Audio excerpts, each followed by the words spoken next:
Inilah Injil suci menurut Matius. Sekali peristiwa, Yesus tiba di daerah Kaisarea Filipi. Ia bertanya kepada murid-muridnya, "Kata orang, siapakah anak manusia itu?" Jawab mereka, "Ada yang mengatakan Yohanes Pembaptis, ada juga yang mengatakan Elia, dan ada pula yang mengatakan Yeremia atau salah seorang dari para nabi." Lalu Yesus bertanya kepada mereka, "Tetapi apa katamu?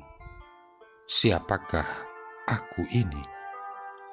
Jawab Simon Petrus, "Engkau adalah Mesias, Anak Allah yang hidup." Kata Yesus kepadanya, "Berbahagialah engkau Simon bin Yunus, sebab bukan manusia yang mengatakan itu kepadamu, melainkan Bapa-Ku yang di surga. Dan aku pun berkata kepadamu, engkau adalah Petrus, dan di atas batu karang ini akan kudirikan jemaatku, dan alam maut tidak akan menguasainya. Kepadamu akan kuberikan kunci kerajaan surga, dan apa yang kau lepaskan di dunia ini akan terlepas di surga." Demikianlah sabda Tuhan. Saudara-saudari yang terkasih, hari ini adalah hari raya dua rasul utama dalam gereja Katolik yang bahkan disebut sebagai dua pilar gereja, yakni Petrus dan Paulus, dua pribadi yang berbeda namun mempunyai tugas perutusan yang sama untuk mewartakan kabar gembira kerajaan Allah. Paling sedikit sejak tahun 354, hari raya ini sudah ditetapkan oleh gereja untuk menghormati Santo Petrus dan Santo Paulus. Kenangan akan dua rasul agung ini dan rasa hormat kita terhadap karya rahmat dalam kehidupan mereka telah menggores hati umat beriman sejak saat itu. Dari semua orang yang pernah hidup, dua orang ini dipilih untuk menjadi rasul untuk orang-orang Yahudi dan juga orang-orang non-Yahudi. Saudara-saudari yang terkasih, dalam diri Petrus, kita melihat seorang nelayan tanpa latar belakang pendidikan tinggi dan berdarah panas yang kemudian ditransformasikan menjadi seorang pengkhotbah, pewarta, dan seorang gembala yang berani serta mampu mengendalikan diri. Petrus sedemikian ditransformasikan oleh Roh Kudus sehingga dia mampu tidur nyenyak walaupun sedang menghadapi maut. Lukas menceritakan kepada kita sebuah insiden di mana Herodes menahan Petrus dengan maksud memenggal kepalanya. Kisah Para Rasul bab 12 ayat 1-4. Rasa percaya Petrus kepada Allah dan penerimaannya akan rencana Allah itu sedemikian total dan lengkap sehingga dalam penjara yang sebenarnya dapat menjadi malamnya yang terakhir, Petrus malah mampu tidur seperti seorang bayi. Malaikat Tuhan yang diutus Tuhan untuk menyelamatkan Petrus harus menepuknya untuk membangunkannya. Kisah Para Rasul bab 12 ayat 7. Saudara-saudari yang terkasih, pada satu titik dalam jalan kehidupannya, Paulus menggambarkan dirinya sebagai minyak yang dicurahkan dalam upacara kurban bagi Tuhan. Lihat Filipi bab 2 ayat 17.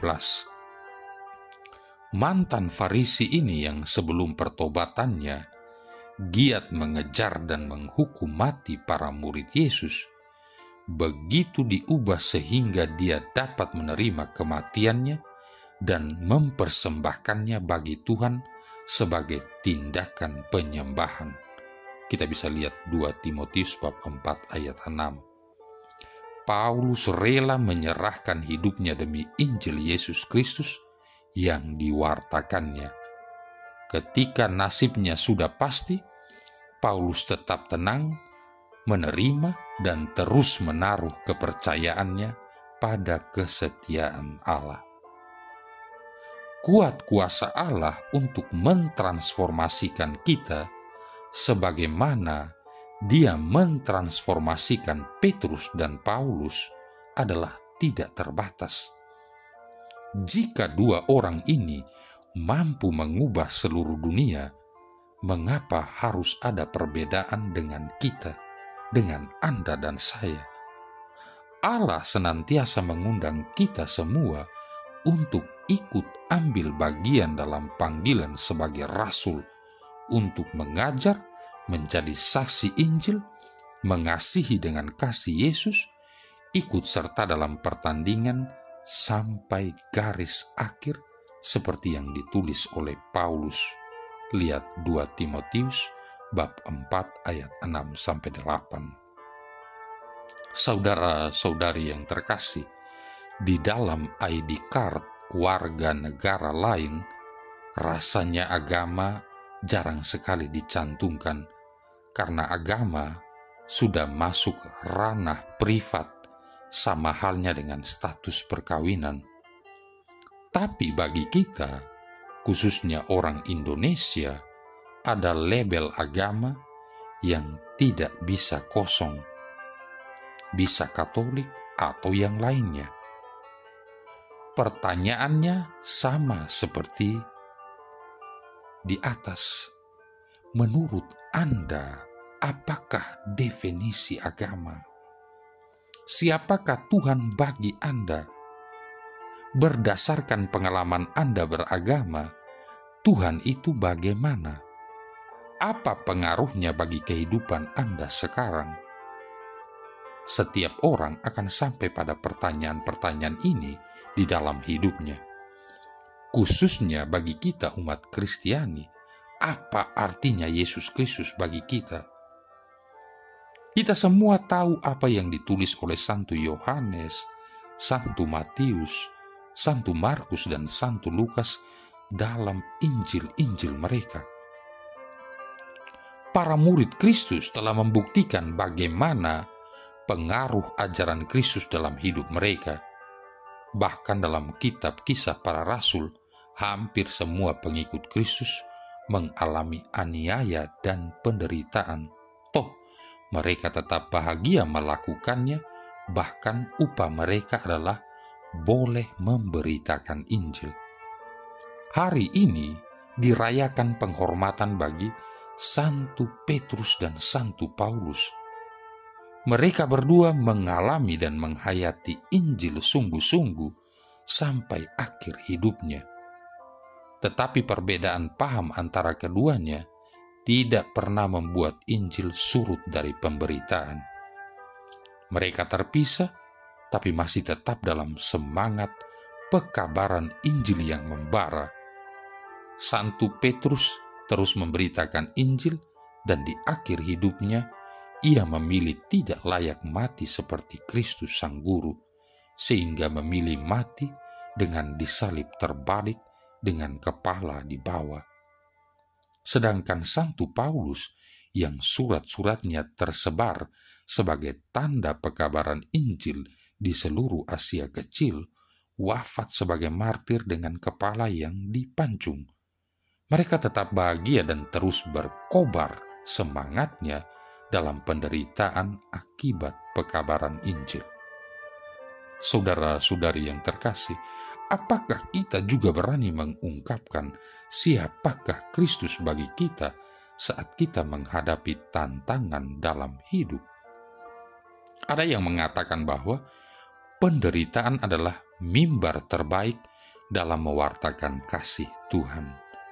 Kristus telah menderita, wafat dan bangkit bagi kita. Beranikah kita juga menjadi pengikut Kristus yang siap memanggul salib dengan setia? Siapkah kita menderita demi pemberitaan Injil? Karena kalau kita sendiri tidak memahami apa arti Injil bagi kehidupan kita, maka hidup kita pun tidak akan kemana-mana. Sama halnya kalau kita tidak punya definisi yang jelas tentang wirausaha, ya sampai kapanpun tidak akan pernah berusaha menjadi wirausaha. Semoga semangat pemberitaan Injil tidak hanya lancar saat semua senang, dalam kondisi aman dan damai, tapi Injil tetap diberitakan juga pada saat susah, saat tipisnya pengharapan, karena justru disitulah kekuatan Injil menjadi nyata. Orang lain bisa melihat iman seorang pewarta kabar baik saat ia juga dirundung kesulitan, menderita sakit, bahkan mengalami kerugian, tetapi tetap berpengharapan. Semoga kita bisa memiliki kekuatan untuk terus memberitakan Injil Yesus Kristus melalui kehidupan kita masing-masing, dalam susah dan senang, juga dalam suka maupun duka. Orang lain pun akan bisa membaca kehidupan kita sebagai suratan Kristus yang terbuka. Marilah berdoa. Allah Bapa sumber dan dasar iman kami, inilah hari yang Kau anugerahkan kepada kami, hari untuk merayakan Rasul Petrus dan Paulus, hari suci penuh sukacita dan syukur bagi seluruh gereja. Kami mohon semoga umat-Mu senantiasa patuh setia, mentaati ajaran para rasul, dan memiliki semangat kerukunan dan persatuan mereka, sebab merekalah yang pertama-tama menegakkan gereja-Mu. Dengan pengantaran Yesus Kristus Putra-Mu Tuhan kami, yang bersama dengan Dikau dalam persatuan Roh Kudus hidup dan berkuasa, satu Allah sepanjang segala masa. Tuhan memberkati kita sekalian, Bapa, Putra, dan Roh Kudus.